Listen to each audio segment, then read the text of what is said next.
প্রিয় দর্শক বন্ধুরা, এই মুহূর্তের জন্য আপার প্রাইমারি থেকে একটি গুরুত্বপূর্ণ খবর যে 1079 অর্থাৎ 1079 এই যে বাকি সংখ্যক প্রার্থী পড়ে রয়েছেন, তো সেই দিক থেকে 1079 অর্থাৎ 1079 বাকি প্রার্থীদের চাকরি সুনিশ্চিতকরণে উঠে আসছে এইমাত্র জোরালো ঘোষণা এবং নন জয়নিং শূন্য পদের সংক্রান্ত বিষয়ে খবর আপডেট।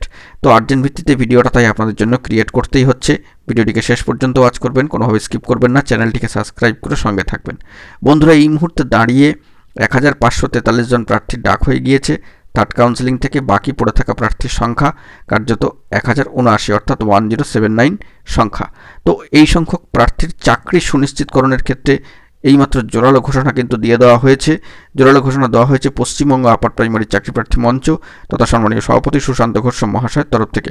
তাদেরকে অবশ্যই ধন্যবাদ, কৃতজ্ঞতা কিন্তু জানাতেই হচ্ছে এবং সেই মর্মে এটুকু বলে রাখা প্রয়োজন যে অবশ্যই ঐতিহাসিক লড়াইয়ের সাক্ষী আর মাত্র 1079 অর্থাৎ 1079 সংখ্যক প্রার্থীর চাকরি কিন্তু সুনিশ্চিত করতেই হবে, এমনটাই জোরালো ঘোষণা দেওয়া হয়েছে পশ্চিমবঙ্গ আপার প্রাইমারি চাকরি প্রার্থী মঞ্চের তরফ থেকে, সম্মানীয় সভাপতি মহাশয়ের তরফ থেকে অফিসিয়াল ভেরিফাইড গ্রুপে।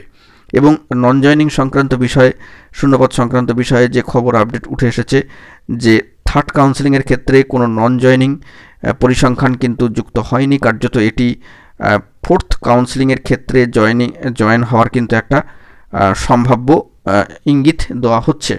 অর্থাৎ তৃতীয় কাউন্সিলিংয়ে এই নন জয়নিং পদের পরিসংখ্যান যুক্ত হয়নি, ফোর্থ কাউন্সিলিংয়ে সেটি হওয়ার একটা সম্ভাবনা কিন্তু থাকছে। এবং আরেকটি খবর যে 22শে জানুয়ারি কলিং সিকোয়েন্স পিডিএফ আপলোড করারও কিন্তু কাজকর্ম চলছে, প্রচেষ্টা চলছে। তো সব মিলিয়ে বলা যেতে পারে জোরদার খবর আপডেট উঠে আসছে এবং কার্যত ঐতিহাসিক এই নিয়োগ প্রক্রিয়ার ক্ষেত্রে বাকি থাকা 1079 অর্থাৎ 1079 বাকি প্রার্থীদের চাকরি সুনিশ্চিত করতে হবে, সেই মর্মে কিন্তু জোরালো ঘোষণা দিয়ে দেওয়া হলো পশ্চিমবঙ্গ আপার প্রাইমারি চাকরি প্রার্থী মঞ্চ তথা সম্মানীয় সভাপতি সুশান্ত ঘোষ মহাশয়ের তরফ থেকে। তাদেরকে অবশ্যই ধন্যবাদ, কৃতজ্ঞতা জানাতেই হচ্ছে তথ্য সংগ্রহের ক্ষেত্রে। তো এই খবর আপডেটটি উঠে আসলো, অত্যন্ত গুরুত্বপূর্ণ। তো এখন এটুকুই, সকলে ভালো থাকবেন, চ্যানেলটিকে অবশ্যই সাবস্ক্রাইব করে সঙ্গে থাকবেন। ধন্যবাদ।